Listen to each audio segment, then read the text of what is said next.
Hi everyone, I'm Carlo from Downtown Music here in Sydney, Australia, and welcome to the Downtown Lounge.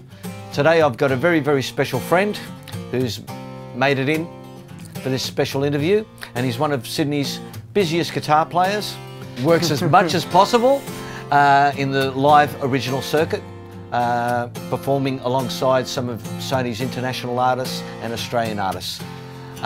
Please make him welcome. That's Adrian Petlevanny.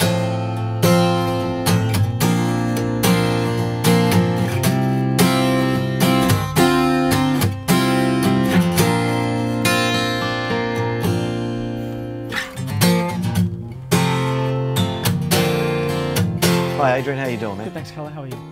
Fantastic, mate. Thanks for coming along today. Oh, my pleasure. Thanks for having me. No worries, man. A few questions I'm sure that everybody is out there wanting to ask is, give me just a quick brief rundown on your achievements over the last, say, 3 or 4 years, and then we'll start with your history, I think. Yeah, it's kind of in the last 3 or 4 years I decided that I wanted to basically only play original music. I'm kind of really passionate about that, being involved in that with people, be they people signed to record labels or, you know, just people wanting to work tunes, you know, and do gigs around town, as most people do, really. So yeah, just I guess took the things that I learnt from when I played in covers bands and so on in my 20s and all that sort of stuff, and then put it all together the last sort of really only the last 3 or 4 years, and put myself up as a guitarist that wants to tour, and I sing as well, so doing backing vocals and all that kind of stuff, you know, learning songs. And fantastic. And lately, who have you been working with over the last few months?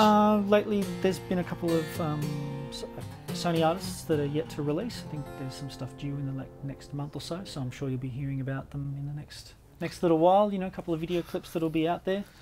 But I don't want to preempt. Okay, well then give me some names so we can tell the people at home. Who have you worked with that you're allowed to say? I've been playing with a really great Indigenous artist, probably one of the best out there at the moment. Emma Donovan is her name. Been touring the last 4 or 5 years, something like that. Touring through Australia or yeah, through Australia, internationally. We're in China for the World Expo at the end of last year. We're in New Zealand not long after that, playing for the Māori King for a big do over there. So that was phenomenal, actually. It was a really great thing to be a part of. Many people at the shows? Well, that one was a special event, so... more of a showcase? Yeah, of Kiwi artists, as well as I think we were the only sort of international artists from across the Tasman, so that was just a 3-piece. It's acoustic, percussion, me on guitar, and Emma, 3 of us sing, so we're doing TV, ABC, you know, things like... And what sort of style of music would you... Emma's stuff is more, I guess, contemporary pop R&B, I suppose. You know, it's taking things from like the Michael Jackson thing, but also taking things from like Sonia Dada and some reggae things and all that sort of stuff. So, do you do much band work, or is it more? Because I've noticed over the last 12 months that I've known you coming in and out of the store, you've been doing a lot of acoustic stuff and showcases and that sort of stuff. I think it's just a sign of the times that everybody is doing acoustic stuff, be they big acts with huge budgets. It doesn't really matter. Last night I was lucky enough to meet Jack Jones, Erwin Thomas. He was at a jam that I was at, and we sort of saw each other playing. Of course I knew who he was and was a big fan and so on, but I mean, even he's doing solo acoustic tours, you know, 4 or 5 show runs and things like that. So it's just a sign of economics, you know. I think that if you can, and part of what I'm really into, if you can make songs sound great in a small setting and acoustically, you know, be it 1 guitarist or 2 guitarists, then you're pretty much going to be working as much as anyone can be. You know, I don't need huge amounts of gear, even though that's fun too. I've seen you come in the store and change around, you know, some of the most basic songs that we all play, and you turn them around and you make them sound, you put all these beautiful inversion of chords around them, and you just make them sound unbelievably acoustically. Oh, thanks.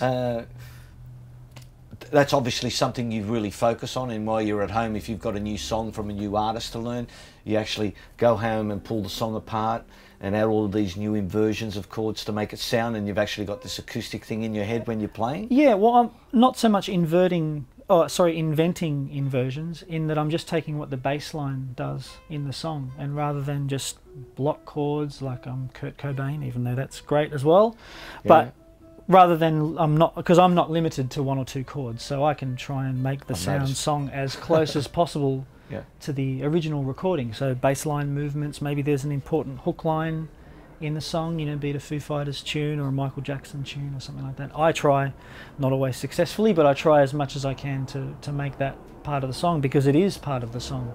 And when people hear it, they recognise it instantly, that, oh, that's I Wish by Stevie Wonder or such and such, you know. So one song that I've performed quite a bit, contemporary song, you can make connections with a bunch of other tunes, is Basement Jaxx tune Beautiful, that Katie Underwood debuted a bunch of years ago now, but still a great song.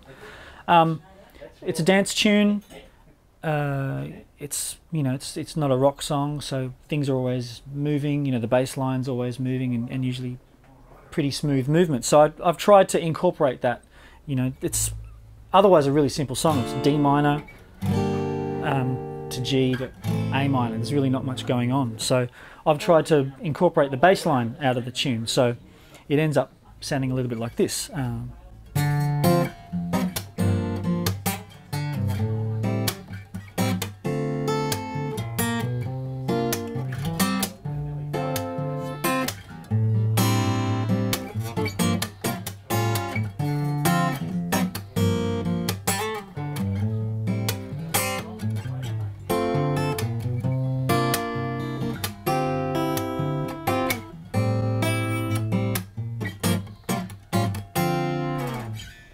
Awesome, awesome. How nice was that?